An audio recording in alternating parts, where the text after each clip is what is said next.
بسم اللہ الرحمن الرحیم۔ حضرات محترم، نماز کے اندر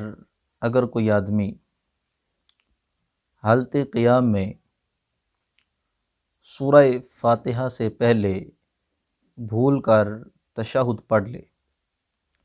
تو کیا اس پر سجدہ سہو لازم آئے گا یا نہیں؟ تو مسئلہ یہ ہے کہ اگر سورہ فاتحہ کی تلاوت سے پہلے اس نے تشہد پڑھ لیا تو اس پر سجدہ سہو لازم نہیں آئے گا، اور اگر سورہ فاتحہ اس کی تلاوت کرنے کے بعد اس نے بھول کر تشہد پڑھا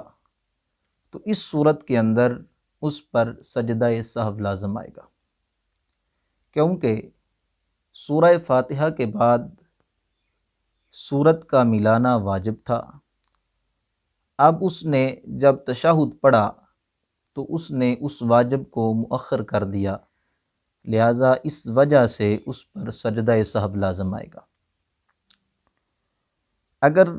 سورہ فاتحہ اس کی تلاوت قرات سے پہلے پڑھ لیتا ہے تو وہ ثنا کا محل ہے، تو اس صورت کے اندر سجدہ سہو لازم نہیں آئے گا۔ اور اسی طرح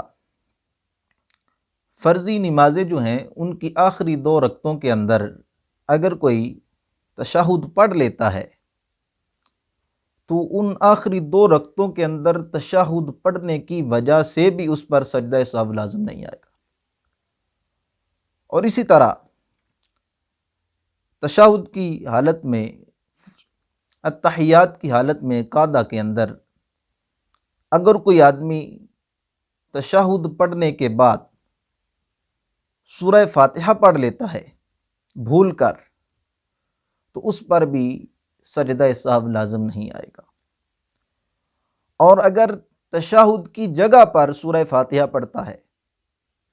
یعنی قعدہ کے اندر جہاں پر تشہد پڑھا جاتا ہے، التحیات پڑھا جاتا ہے، تو اس کی جگہ پر سورہ فاتحہ پڑھ لیتا ہے تو پھر اس پر سجدہ سہو لازم آئے گا۔ اور اسی طرح اگر سورہ فاتحہ پہلے پڑھتا ہے قعدہ کے اندر، اس کے بعد تشہد پڑھتا ہے، یعنی بھول جاتا ہے، التحیات تشہد کی جگہ پر پہلے سورہ فاتحہ پڑھ لیتا ہے، سورہ فاتحہ پڑھنے کے بعد پھر تشہد یعنی التحیات پڑھتا ہے، تو اس صورت کے اندر بھی اس پر سجدہ سہو لازم آئے گا۔ تو یہ ایسے مسئلے ہیں کہ ہر مسلمان کو ان کا جاننا لازم ہے۔ اللہ تعالیٰ کی بارگاہ میں دعا ہے کہ ہمیں صحیح طریقے کے ساتھ نماز ادا کرنے کی توفیق عطا فرمائے۔